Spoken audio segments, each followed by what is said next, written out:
দেৱহূতিৰ দ্বাৰা প্ৰকাশিত হৈছে যে সেই মোৰ পুত্ৰ কপিল, তোমাৰ এই সংসাৰত আমাৰ গৰ্ভজাত হোৱাৰ প্ৰাক মুহূৰ্তত আমাৰ গৰ্ভত তোমাৰ পিতৃ কৰ্দমৰ দ্বাৰা এগৰাকী এগৰাকীকৈ 9 গৰাকী তোমাৰ সম্বন্ধত বাইদেউৰ জন্ম হৈছে আমাৰ গৰ্ভত। আৰু অন্তত 10 নম্বৰত কপিল তোমাৰ জন্ম হৈছে।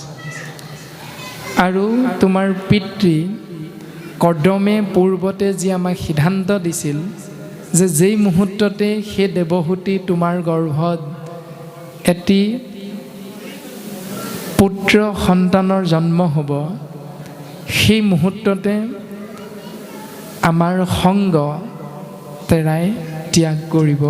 আৰু সেই মৰ্মে তোমাৰ পিতৃ কৰ্দমে ইতিমধ্যে বানপন্থী গ্ৰহণ কৰিছে আৰু আমাক তোমাৰ সংগ সহিতে এই আশ্ৰমত দিন কটাবৰ বাবে উপদেশ প্ৰদান কৰি গৈছে যে আমাৰ যদি মনত কিবা খুদুৱনি থাকে, কিবা ভাৱনাৰ উদয় হয় যি আমাৰ জ্ঞানপ্ৰাপ্ত নহয়, সেই ভাৱনা প্ৰশ্ন আকাৰে তোমাৰ চৰণত অৰ্পণ কৰিবৰ বাবে আৰু তোমাৰ পিতৃ অৰ্থাৎ আমাৰ স্বামী কৰ্দমৰ সেই আজ্ঞা শিৰোগত কৰি আমি তোমাৰ চৰণত সেৱা নিবেদন কৰা হৈছে যে এটি জীৱতত্বৰ 24টা তত্ত্বৰে গঠিত শৰীৰত প্ৰৱেশ কৰাৰ লগে লগে সেই জীৱতত্ত্বৰ পৰিচয় হয় শৰীৰৰ ধাৰণা অনুসৰি ছেদজ, অণ্ডজ, উদ্ভিদজ আৰু জৰায়ুজ।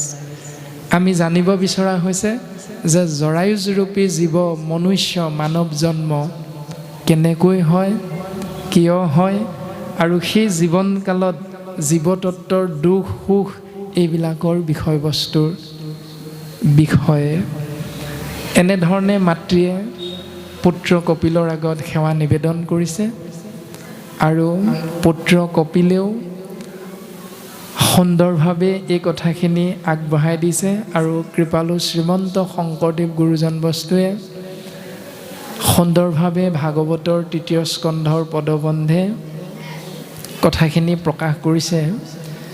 কপিল চৰিত তামসিক গতি ইতিমধ্যে প্ৰকাশ হৈ গৈছে আৰু আজি আহি পৰিছে 38 অধ্যায় মানৱ জন্ম আৰু তামসিক গতি। 2 পাঠাচাৰ্য বাপে পাঠ আগবঢ়াইছে। হেৰা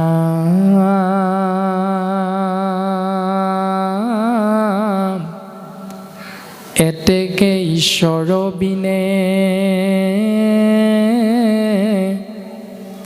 মোক ইটো জ্ঞান দিবে, আন পোনোকে শুনাহি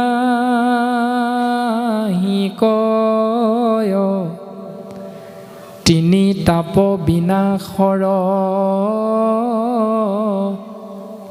অৰ্থে মই নিৰন্তৰ, ভজোহো সেহি সেদায়া ময়।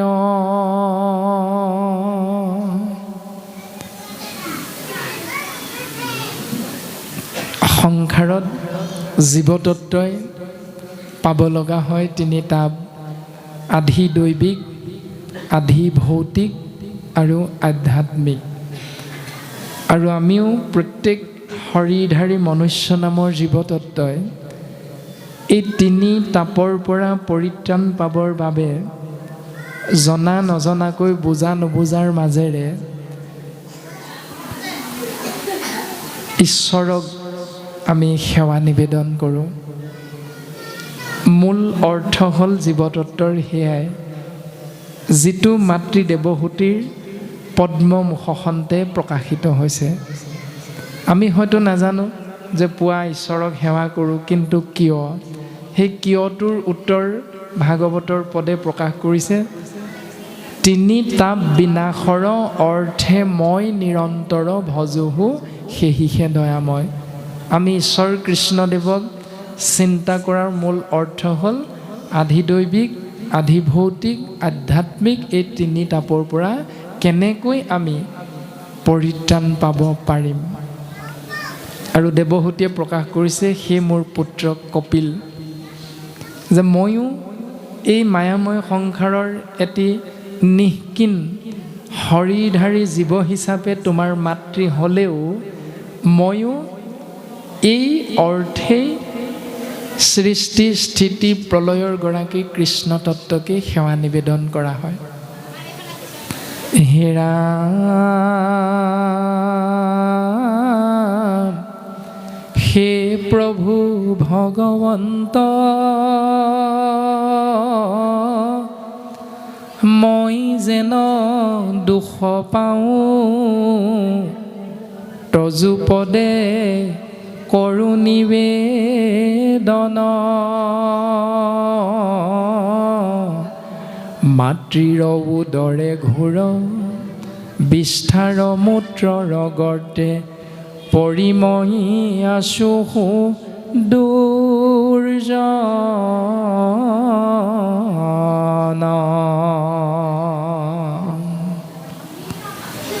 পদে প্ৰকাশ কৰিছে জীৱতত্বৰ মনৰ ভাৱনা, যে হে প্ৰভু,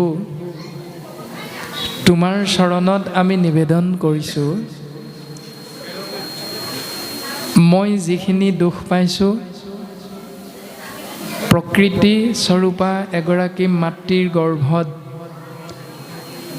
বিষ্ঠা মূত্ৰ সহিতে গৰ্ভাৱস্থাত থাকোঁতে সেই দুখৰ পৰা যেন প্ৰভু তুমি মোক পৰিত্ৰাণ দিয়া, এই বুলি এটি শৰীৰধাৰী জীৱতত্ত্বই মাতৃগৰ্ভত যি 10 মাহ 10 দিন আমি অৱস্থান কৰোঁ, সেইখিনি সময়তো আমি জীৱতত্ত্বই ঈশ্বৰ পুৰুষক চিন্তা কৰি থাকোঁ। এই জ্ঞান মাতৃ দেৱহূতি আৰু তেওঁৰ পুত্ৰ সৃষ্টি স্থিতি প্ৰলয়ৰ গৰাকী কপিল তত্ত্বৰ মাজত আলোচনাত কৃপালু গুৰুজন বস্তুৱে আমাৰ ফালে প্ৰকাশ কৰিছে, উপদেশ প্ৰদান কৰিছে। অৰ্থাৎ আমি যদি ভাবোঁ যে আমি কেৱল শিক্ষাগত অৰ্হতাৰে নিজৰ জীৱনটো আগবঢ়াই আহি প্ৰত্যেকেই আমি বয়স অনুপাতে যিমানটো জীৱন এটা দীঘলীয়া জীৱন অতিক্ৰম কৰি আহি আজিৰ দিনটোতহে কেৱল আমি বুজি পাইছোঁ যে আমি এই সংসাৰত ধূপ ধূনা বন্তি আদি সহিতে পুৱা গধূলি ঈশ্বৰক সেৱা কৰিছোঁ দুখৰ পৰা পৰিত্ৰাণ পাবলৈ। প্ৰকৃততে এইটো নহয়। মূল দৰ্শনটো হ'ল আমি যে ভগৱন্তক সেৱা কৰিছোঁ, এই ব্যৱস্থাটো মাতৃ গৰ্ভৰ পৰাই লাগি আহিছে। মাত্ৰ সংসাৰলৈ আহি আমি কোনোৱে সেই ব্যৱস্থাটোৰ কথা পাহৰি যাওঁ আৰু কোনোৱে কিঞ্চিতমান ঈশ্বৰৰ কৃপাধন্য হৈ আমি কথাখিনি বুজিব পৰাৰ কাৰণে আমি সেই ব্যৱস্থাটো পালন কৰি থাকোঁ। আৰু যিসকলে পালন নকৰোঁ, হয়তো তেৰা সমষ্টৰ দৃষ্টিত সত্য অসত্যৰ জ্ঞান যেনেধৰণে শাস্ত্ৰসন্মতে থাকিব লাগে, সেই ব্যৱস্থাটো হয়তো তেৰা সমষ্টই লাভ কৰিব পৰা নাই। কিয়নো গুৰুজনাৰ দৰ্শনত শৰণ ভজন ভক্তি অনুপাম, সেই অনুপাম শৰণ ভজন ভক্তি সদাচাৰ আমি আশ্ৰয় কৰাৰ পৰা দূৰত ৰৈছোঁ। এনেধৰণৰ কিছু কাৰণৰ বাবেই হয়তো আমি সেই শাস্ত্ৰসন্মত শুদ্ধ ব্যৱস্থাক আশ্ৰয় কৰাৰ পৰা আমি দূৰত অৱস্থান কৰিব লগা হয়। আৰু সুন্দৰভাৱে পদে প্ৰকাশ কৰিছে যে প্ৰভু, আমি হেনো জীৱতত্ত্বই মাতৃ গৰ্ভত থাকোঁতেও বিষ্ঠা মূত্ৰেৰে আবৃত হৈ থকা সেই সময়খিনিতো আমি হেনো তোমাকেই স্মৰণ কৰিছোঁ সেই দুখৰ পৰা পৰিত্ৰাণ পাবলৈ। তেনে ক্ষেত্ৰত আমি আজি কিয় সেইজনা ঈশ্বৰ পুৰুষক আমি পাহৰি যাওঁ। বিজ্ঞানেও সিদ্ধান্ত দিছে যে এজন শৰীৰধাৰী পুৰুষ নামৰ জীৱতত্ত্বৰ যি শুক্ৰাণু আৰু প্ৰকৃতি স্বৰূপা এগৰাকী আইৰ যি ডিম্বাণু, এই এটোপাল শুক্ৰাণুত বিজ্ঞানে সিদ্ধান্ত দিছে যে 400 নিযুত কীট প্ৰকাশমান হৈ থাকে। আৰু সেই হাজাৰ কীটৰ প্ৰত্যেকটো কীটেই নিৰ্দিষ্ট সময়ত ডিম্বাণুৰ লগত মিলন হ'বৰ বাবে অবিৰামভাৱে নিৰন্তৰে ডিম্বাণুৰ ফালে গৰ্ভাশয়ৰ ফালে দৌৰ মাৰে। আৰু দৌৰ মৰা সময়খিনিৰ এক নিৰ্দিষ্ট সময়ত সিমান হাজাৰ কীটৰ ভিতৰত মাত্ৰ এটা কীটহে গৰ্ভাশয়ত গৈ প্ৰৱেশ কৰিব পাৰে, যাৰে ফল হ'লো আমি প্ৰত্যেকজন মানৱ। প্ৰত্যেকজনে আমি একোটা শুক্ৰাণুত সোমাই থকা কীট। কিন্তু সেই 400 নিযুত কীটৰ ভিতৰত যিটো কীটে নিজৰ শ্ৰেষ্ঠত্ব প্ৰমাণ কৰিবলৈ আমি সক্ষম হ'লোঁ, সেই কীটটোৱে হ'লো আমি একোজন মানুহ। কিন্তু 400 নিযুত কীটৰ ভিতৰত বাকীখিনি কি হ'ল? বাকীখিনি সেই দৌৰত পৰাজয় বৰণ কৰিলে। কিন্তু আমি মাত্ৰ জয় হোৱাৰ বাবে মানৱ হিচাপে আমি জন্মগ্ৰহণ কৰিব পাৰিলোঁ। এতিয়া আমি চিন্তা কৰিব লাগে যে যি সময়ত দৌৰত অংশগ্ৰহণ কৰিছিলোঁ 400 নিযুত কীটে একেলগে শুক্ৰাণুৰ পৰা ডিম্বাণুৰ ফালে, সেই সময়ত আমাৰ চকু, কাণ, হাত, ভৰি, নাক, মুখ আদি একো ইন্দ্ৰিয় আমাৰ লগত নাছিল। তৎসত্ত্বেও কিন্তু আমি সেই দৌৰ প্ৰতিযোগিতাত জয় হৈছিলোঁ আৰু আমি মনুষ্য হিচাপে নিজকে প্ৰতিষ্ঠা দিছিলোঁ, এই সংসাৰত চিনাকি দিছোঁ প্ৰত্যেকজনে। কিন্তু আজি আমাৰ সকলো আছে, 2টা চকু আছে, 2খন কাণ আছে, 2টা ভৰি আছে, 2খন হাত আছে। তৎসত্ত্বেও কিন্তু আমাক এটা ভয়ে অহৰ্নিশে খেদি লৈ ফুৰে। সেইখিনি সময়ত আমাৰ ভয় নাছিল, কিন্তু তেতিয়া আমাৰ চকুও নাছিল। সেইখিনি সময়ত আমি দৌৰ প্ৰতিযোগিতাত শ্ৰেষ্ঠ হৈছিলোঁ, কিন্তু আমাৰ তেতিয়া ভৰি নাছিল। অথচ এতিয়া ভৰি আছে, আপোনাক মোক হতাশাই গ্ৰাস কৰি আছে। কিবা এটা কৰ্ম কৰিবলৈ লওঁতে আমি ভাবিব লগা হয়, কৰিম জানো, সফল হ'ম জানো, পাৰিম জানো, আদি আদি ভাৱনাবিলাক। আৰু সেইকাৰণে পদে প্ৰকাশ কৰিছে যে 3 তাপ বিনাশৰ অৰ্থে মই নিৰন্তৰ ভজোহো সেহিহে দয়াময়। সেইজন ঈশ্বৰক চিন্তা কৰা, ভজনা কৰাৰ মূল কাৰণটো হ'ল যে জীৱতত্বই 3 তাপৰ পৰা যিকোনো প্ৰকাৰে পৰিত্ৰাণ পাব লাগে। আৰু 3 তাপৰ পৰা পৰিত্ৰাণ দিব পৰা একমাত্ৰ সৰ্বশক্তিমান গৰাকী হ'ল কৃষ্ণস্তু ভগৱান স্বয়ং।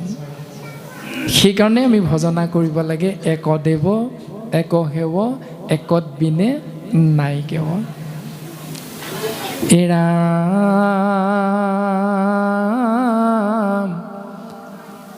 তাতে আৰু গৰ্ভাকিনিয়ে সমস্তে শৰীৰ দহে দিন মাহ কৰোঁ গণন। ইটো নিৰাকাৰ ইটো নিকাৰৰ সন্তে কোন দিন কৃপা কৰি বাহিৰ কৰিবা নাৰায়ণ। হে প্ৰভু, তুমি এই দুখৰ পৰা আমাক কোনদিনা উদ্ধাৰ কৰিবা, সেই দিনটোৰ অপেক্ষাত আমি দিন মাহ গণনা কৰি আছোঁ প্ৰভু। ৰাম তজু উপকাৰময়ী খুজিব নোৱাৰো বাপ, ইটো জ্ঞান কৰিলা উদয় মোৰ কৃতাঞ্জলি বিনে আপোনাৰ নিজ গুণে সন্তোষ সুয়োগ কৃপাময়।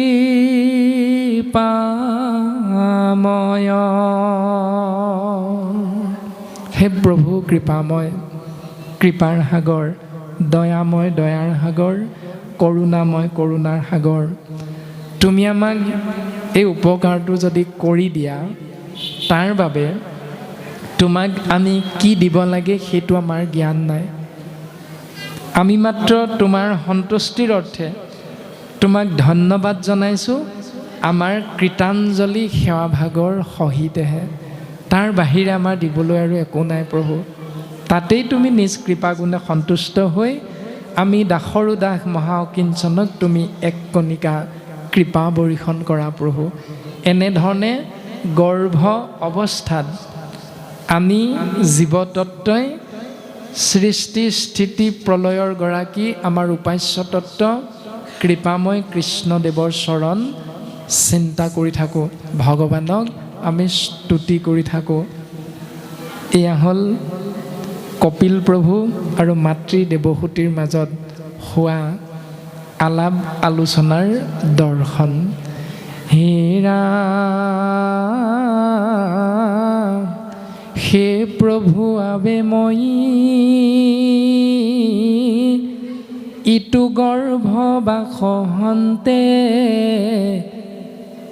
বাহিৰাইবে নকৰোঁ মন জাতু অন্ধকূপ প্ৰায় সংসাৰক গৈলে লোক তজুমায়া কৰয় মোহন।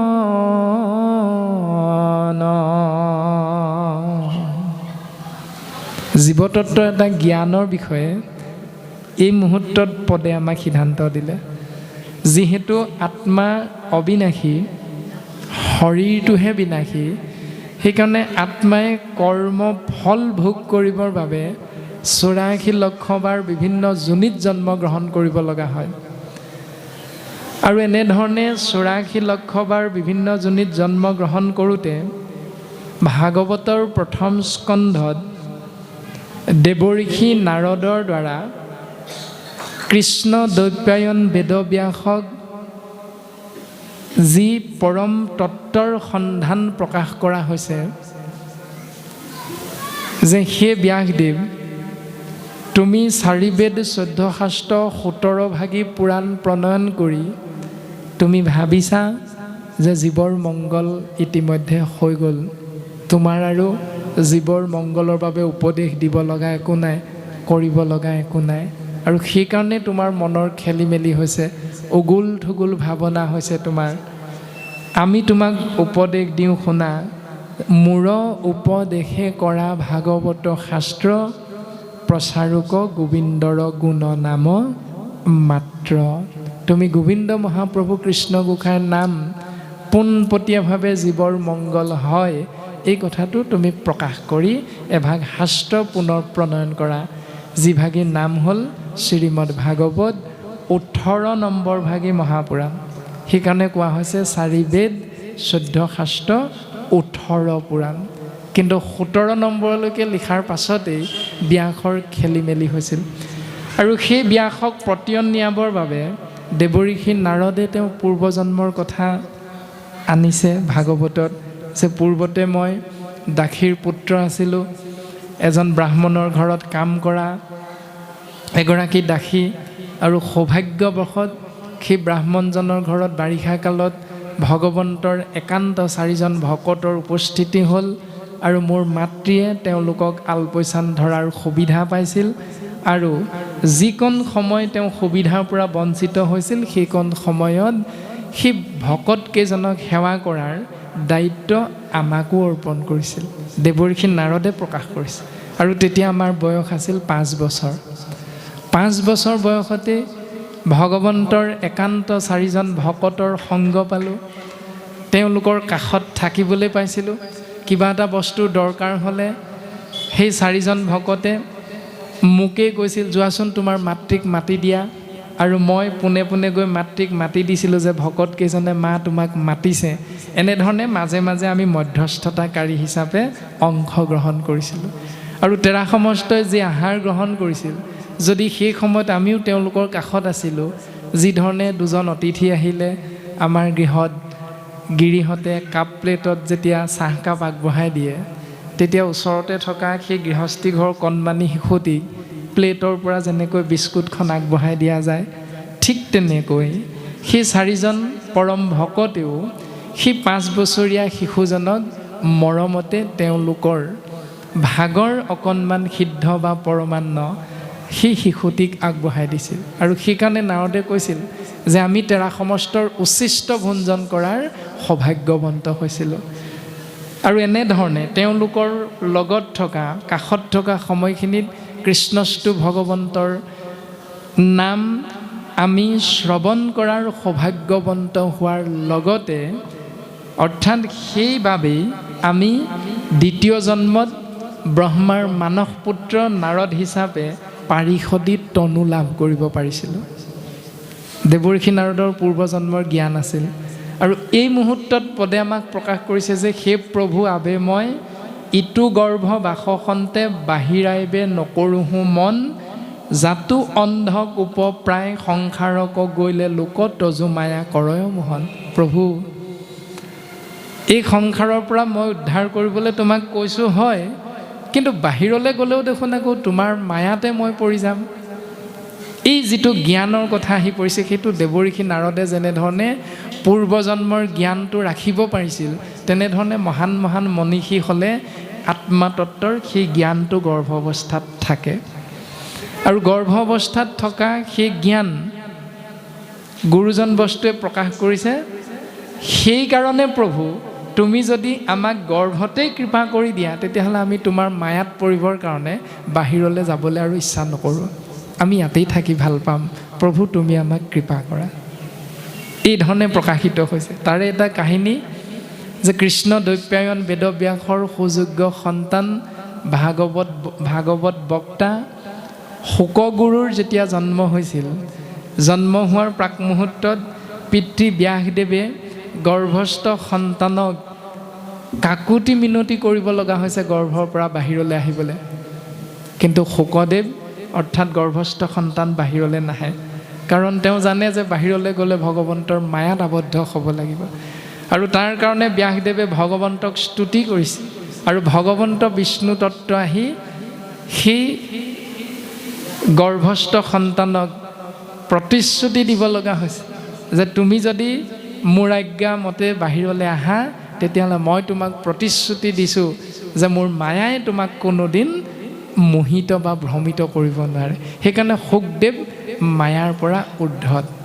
আৰু সেইকাৰণেই তেওঁ ভাগৱত এই পৰম সত্য বস্তুক জগতৰ মংগল অৰ্থে প্ৰকাশ কৰিব পাৰিছে।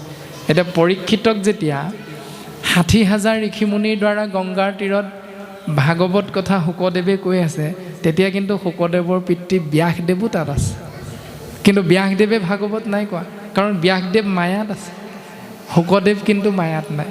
গতিকে আমি যেতিয়া কৃষ্ণস্তু ভগৱন্তৰ উপদেশ প্ৰদান কৰিবলৈ আগবাঢ়িম, নামাচাৰ্যই হওক, ভাগৱত পাঠকেই হওক বা ভাগৱত ব্যাখ্যাকাৰকেই হওক, আদি যিখিনি দৰ্শন বা দায়িত্ব সমাজে আমাক অৰ্পণ কৰিব, তেতিয়াই আমি সেই মায়া বিষয়ক চিন্তাটোৰ পৰা যে আমি নিজক আঁতৰাই আনিবলৈ যৎপৰোনাস্তি চেষ্টা কৰিব লাগিব। আৰু যদি আমি নিজে মায়াত থাকোঁ, তেতিয়াহ'লে সেই কৃষ্ণস্তু ভগৱান বিষয়ক কথাৰ দ্বাৰা জীৱতত্বৰ মংগল সাধন নহয়।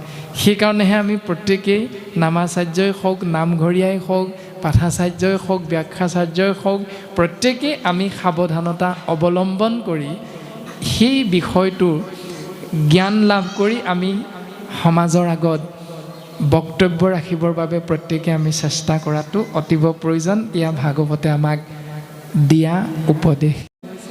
ৰামে তেবে মিছা দেহে গেহে অহংকাৰ কৰিয়াতি, সংসাৰে ফুৰয় সৰ্বক্ষণ, এতে কতে ময়াবে এই স্থানে থাকিবহো, মনে চিন্তি তোমাৰ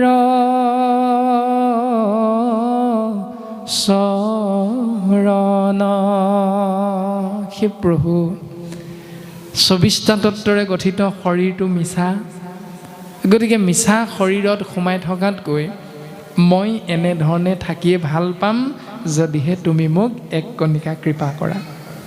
এই ধৰণে জীৱতত্ত্বই গৰ্ভ অৱস্থাত কৃষ্ণস্তু ভগৱন্তক আমি হেনো প্ৰত্যেকেই সেৱা কৰি থাকোঁ।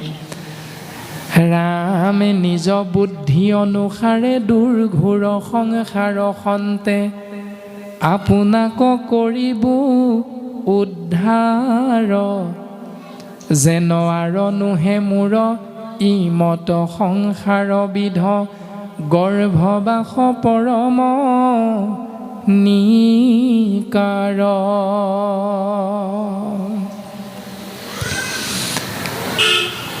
এটি ফকৰা যোজনা আছে যে আগে উপজিল সৰু ভাইটি পাছে উপজিল ককাই, কেৰমেৰ কৰোঁতে আই উপজিল তাৰ পাছত উপজিল বোপাই। এতিয়া ফকৰা যোজনাৰ মতে আমি যদি চিন্তা কৰোঁ, প্ৰথম জন্ম হোৱাটো আগে উপজিল সৰু ভাইটি বুলি কৈছে, কিন্তু আমি জানো প্ৰথম জন্ম হোৱাজন ভায়েক নহয়, ককায়েক। দ্বিতীয়তে জন্ম হোৱাজনহে ভায়েক হয়। কিন্তু ফকৰা যোজনাই আমাক মিছাকৈ ক'লে নেকি? নিশ্চয় নাই কোৱা। তাৰ আধ্যাত্মিক দৰ্শন হ'ল আগে উপজিল সৰু ভাই, মানে আমি যিকোনো এটা কৰ্ম কৰিবৰ বাবে প্ৰথম আশ্ৰয় কৰিব লগা আমাৰ শৰীৰৰ ইন্দ্ৰিয়টোৰ নাম হ'ল মন। সেইকাৰণে মনক সৰু ভায়েক বুলি কোৱা হৈছে। সেই মনক যেতিয়াই যেতিয়াই আমি আশ্ৰয় কৰি চকু, কাণ, নাক, মুখ, হাত, ভৰি, গুহ্য, লিংগ আদি 10টা ইন্দ্ৰিয়ক আমি আগবঢ়াই দিম কৰ্মক্ষেত্ৰখনত, তেতিয়াই আমি বিপথে পৰিচালিত হ'ম। মনক যদি আশ্ৰয় কৰোঁ, সেই মনক নিয়ন্ত্ৰণ কৰিবৰ বাবে ককায়েকৰ আশ্ৰয় কৰিবলৈ শাস্ত্ৰই আমাক সিদ্ধান্ত দিছে। সেই ককায়েকজনৰ নাম হ'ল, তাৰ পাছত উপজিল ককায়েক, অৰ্থাৎ বুদ্ধি। বুদ্ধি নাম হ'ল ককায়েক, বা ককায়েকৰ নাম হ'ল বুদ্ধি। এতিয়া আগে উপজিল সৰু ভাইটি মন। আমাক হয়তো ইয়ালৈ এখনি চিঠি, আমন্ত্ৰণী পত্ৰ, কাৰ্যসূচী বা গুৱাপান সহিতে আমাক আমন্ত্ৰণ জনাওঁতে যুৱ সংঘৰ কৰ্মকৰ্তাসকলে আমি সেইদিনা কৈছিলোঁ যে যথেষ্ট দিন আছে, আহকচোন বাৰু দিনটো, যদি প্ৰভুৱে কয় তেতিয়াহ'লে নিশ্চয় যাবলৈ চেষ্টা কৰিম। কিন্তু আমি খাটাং সিদ্ধান্তটো লোৱা নাছিলোঁ। সেইটোৱে হ'ল মন। তাৰপাছত কৰ্ম কৰি থাকিলোঁ। নিৰ্দিষ্ট দিনটো কালিৰ পৰা যেতিয়া আৰম্ভ হৈছে, নিৰ্দিষ্ট দিনটো আহি পালত যেতিয়া আমাৰে কোনোবা এজন সহিদে ফোন কৰিল বা কাষৰ গৃহস্থীজনে যেতিয়া ক'লে বোলে শইকীয়া বা দত্ত বা গগৈ বা এনেধৰণে উপাধিৰে আমাক যেতিয়া সম্বোধন কৰিব, বোলে আমুকত আজি অনুষ্ঠান আছে, কিয় নোযোৱা নেকি? 10 বাজিবৰে হ'ল, অনুষ্ঠানটো 10 বজাৰ পৰা আছিল। তেতিয়া যিজন বাপে আমি শ্ৰৱণ কৰিলোঁ তেওঁৰ কথা, সেইজনে আমি নিশ্চিত ৰূপত কৈছোঁ যে পাহৰিয়াই আছিলোঁ বাপ, আপুনি অকণমান সময় ৰ'ব। কিমান সময়ত যাব? বোলে 10:30 বজাত ওলাই যাম। তেতিয়াহ'লে আমিও যাম, আপুনি আহি আমাক মাতষাৰ নিদিয়াকৈ নাযাব। কিন্তু এই যে আমি তেওঁক ক'লোঁ আমিও যাম, এইটো হ'ল বুদ্ধি ককায়েক। মনক বুদ্ধিৰ লগত যেতিয়া লগ লগাই দিলোঁ, তেতিয়া খাটাং সিদ্ধান্তটো আমি লৈ ল'লোঁ যে অনুষ্ঠান ভাগিলে আমি যামেই যাম। সেয়া হ'ল ককায়েক। কেৰমেৰ কৰোঁতে আই উপজিল। ইয়াত আহি যেতিয়া আমি ইজন সিজনক লগ পাই দুষাৰ চাৰিষাৰ কথা পাতোঁতেই যেতিয়া নামঘৰৰ ভিতৰত দবা, কাঁহ, শংখ, উৰুলি, হৰিধ্বনি যেতিয়া প্ৰকাশ হোৱা আমি কৰ্ণত শ্ৰৱণ কৰিবলৈ সৌভাগ্যৱন্ত হ'লোঁ, তৎমুহূৰ্ততে মাতৃক আমি দৰ্শন পাই গ'লোঁ। কেৰমেৰ কৰোঁতে আই উপজিল। আই মানে হ'ল ভক্তি, মাতৃক আমি লগ পালোঁ। তাৰ পাছত উপজিল বোপাই। তেতিয়া বোপাই মানে একদেৱ এক সেৱ একত বিনে নাইকেও। যেতিয়ালৈকে ভক্তি মাতৃৰ আশ্ৰয়লৈ আমি নাহিম, তেতিয়ালৈকে আমাৰ পিতৃকোণ, আমি কাৰ ঔৰসে জন্ম হ'লোঁ, ক'ৰ পৰা আহিলোঁ, এই সংসাৰত আমাৰ কৰণীয় কৰ্ম কি, কৰ্তব্য কি, ধৰ্ম কি আদিৰ বিষয়ক জ্ঞান বস্তু আমি কেতিয়াও উপলব্ধি কৰিব নোৱাৰোঁ, হৃদয়ংগম কৰিব নোৱাৰোঁ। পাৰিম কেৱল ভক্তি মাতৃৰ জৰিয়তেহে। বাস্তৱতো সত্য যে মাতৃয়েহে জানে কাৰ বীৰ্যে সন্তান জন্ম হয়। এটি সন্তানক যেতিয়ালৈকে মাতৃগৰাকীয়ে আঙুলি টোৱাই দেখুৱাই নিদিব যে এইজনেই তোমাৰ দেউতা বা পিতৃ বুলি, তেতিয়ালৈকে সন্তানটোৱে নাজানে তেওঁ পিতৃগুণ। 10জনমান যদি পুৰুষ বহি থাকে বা থিয় হৈ থাকে, তাৰ ভিতৰত কোনজন দেউতা সন্তানটোৱে নাজানে। কিন্তু মাতৃগৰাকীয়ে আঙুলি টোৱাই দেখুৱাব লাগিব সেই 10জনৰ ভিতৰত যে তোমাৰ দেউতা এয়া আৰু তোমাৰ বৰ দেউতা এইজন, তোমাৰ দদাইদেউ বা খুৰা এজন। যেতিয়ালৈকে দেখুৱাই নিদিব তেতিয়ালৈকে সন্তানে নাজানে তেওঁ বৰ দেউতাকক দেউতাক বুলি কৈছেনে, তেওঁ খুৰাককে দেউতাক বুলি কৈছেনে, নে তেওঁ প্ৰকৃততে দেউতাককহে দেউতাক বুলি সম্বোধন কৰিছে। এইটো মাতৃৰ দ্বাৰাহে শুদ্ধ ৰূপটো প্ৰকাশ হয়। ঠিক তেনেকৈ ভক্তি ৰাজ্যখনতো পিতৃ কৃষ্ণ তত্ত্বৰ চিনাকিৰ বাবে একমাত্ৰ পথটো হ'ল কেৱল ভক্তি মাতৃৰ চৰণলৈ অহা। আৰু আমি আজি তেনেধৰণে ভক্তি মাতৃৰ চৰণলৈ আহি যিহেতু শ্ৰৱণ কীৰ্তনেই ভক্তিৰ মূল লক্ষ্য আৰু মূল দৰ্শন, মূল কেন্দ্ৰবিন্দু, সেইকাৰণে ভক্তি শ্ৰৱণ কীৰ্তনৰ মাধ্যমেৰে আমি কথাখিনি ফটফটীয়াকৈ বুজিব পাৰোঁ। আৰু বৰ্তমান পদবন্ধে ক'লে যে নিজ বুদ্ধি অনুসাৰে দুৰ্ঘোৰ সংসাৰ সন্তে আপোনাকো কৰিব উদ্ধাৰ। যদি ককায়েক বুদ্ধিক আমি আশ্ৰয় কৰি মাতৃভক্তিক আমি চৰণত নিজক অৰ্পণ কৰিব পাৰোঁ, তেতিয়াহ'লে নিশ্চিত ৰূপত আমি গৰ্ভবাসৰূপী দুখ যন্ত্ৰণাৰ পৰা আমি সহজতে পৰিত্ৰাণ পাব পাৰিম। এই দৰ্শনটো প্ৰকাশিত হৈছে। তাৰপাছত হেৰা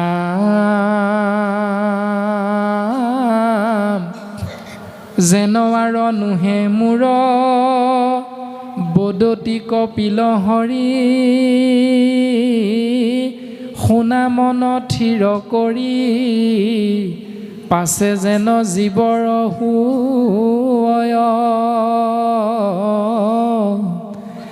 এহিমতে ঈশ্বৰক কৰি থাকে স্তুতি নতি, তেবে হুৱে জনম সময়।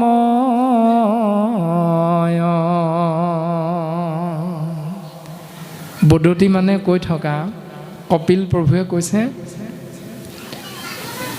সেই সুধিবৃন্দ তোমাৰ ভাৱে শুনা। মাতৃ দেৱহূতিৰ আগত কৈছে, কিন্তু গুৰুজনাই আমি সমস্তজনৰ প্ৰতি উপদেশ প্ৰদান কৰিছে। লাহেকৈ আহি জীৱৰ জন্মৰ সময়খিনি সমাগত মানে উপস্থিত হয়। তেতিক্ষণে বলৱন্ত প্ৰসূতি বায়ুৱে পায়, অধুমুখ গৰ্ভতে কৰয়, পাছ সন্তে ঠেলি আনে নিৰুৎসাহ হুয়া জীৱ, মহা দুখে আহি উপজয়।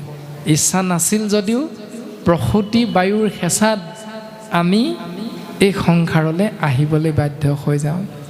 আমাৰ শৰীৰত 10 ভাগ বায়ু আছে। সেই 10 ভাগ বায়ুৰ এভাগ হ'ল প্ৰসূতি বায়ু, ধনঞ্জয় বায়ু, দেৱদত্ত বায়ু, কিংকৰ, অকিকৰ, এনেধৰণে 10 ভাগ বায়ু আছে। তাৰ ভিতৰত আমাৰ যে এটি মনুষ্য বা এজন মনুষ্যৰ মৃত্যু হ'ল বুলি আমি সমাজত ইজনে সিজনে কওঁ, কিন্তু সেই মৃত্যু হ'ল বুলি কোৱাৰ পাছতো কোনোবা এজনে আহি কোনোবা এখন হাতত এনেধৰণে বুঢ়া আঙুলিটোৱে হেঁচা মাৰি ধৰি কিন্তু চায়, মানে পালছটো আছেনে নাই, গাটো দেখোন গৰম হৈ আছে, শৰীৰটো দেখোন গৰম হৈ আছে, হেৰা এজন আমি ভবাৰ দৰে যোৱাগৈ নাই নেকি। এনেকুৱা কিছু কিছু ভাৱনা আমাৰ থাকে সমাজৰ বাপ পাইসকলৰ। তাৰ মূল দৰ্শনটো হ'ল ধনঞ্জয় বায়ু। সেই ধনঞ্জয় নামৰ বায়ু আমাৰ শৰীৰৰ পৰা একেবাৰে শেষত ওলাই যায়।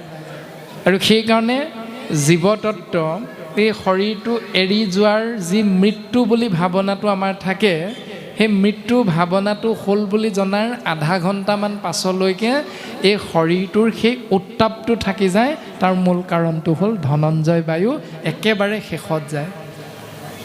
এই দৰ্শনটো শাস্ত্ৰই আমাক সিদ্ধান্ত দিছে। আৰু বৰ্তমান পাঠাচাৰ্য বাবদয়ে এইখিনিলৈকে পদবন্ধে আগবঢ়াই দিছে। পৰম মনৰ কথা পৰে কিছু নজানয়, স্তনবৰ্থে যদ্যপি কান্দয়,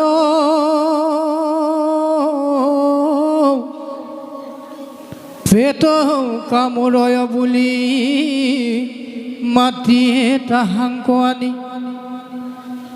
নিমৰৰ খকপি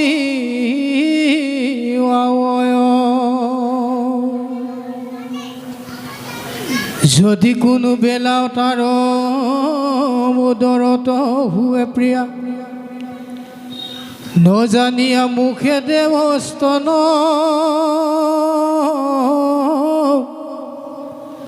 কহিবা ক সুধিবা ক নপাহৰিয়া মহাদুখে আঁতৰাবে কৰয়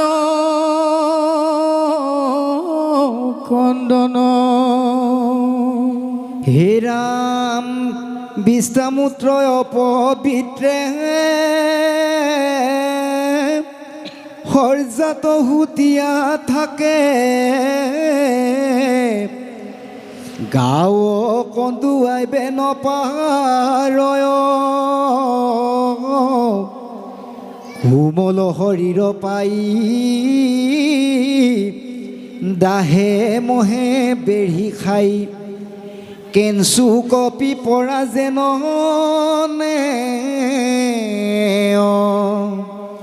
হে ৰাম বখিবে উঠিয়া আৰু নপাৰয় এহি মতে লুটা লুটি পৰি আকান্দয় এহি মতে শিশুকালে পঞ্চম বৎসৰ মানে আনু নানা যাতনা ভুঞ্জ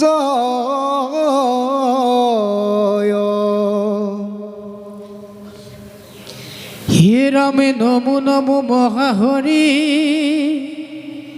বোলো দন্ত্ৰ তৃণ ধৰি মই পাপী অতি গৰিহিত জীৱৰ সমস্ত দুখ লভিলো সকলতাত ইটো তজু চৰণে বিদিত কৃষ্ণ ৰাম কৃষ্ণ ৰাম কৃষ্ণ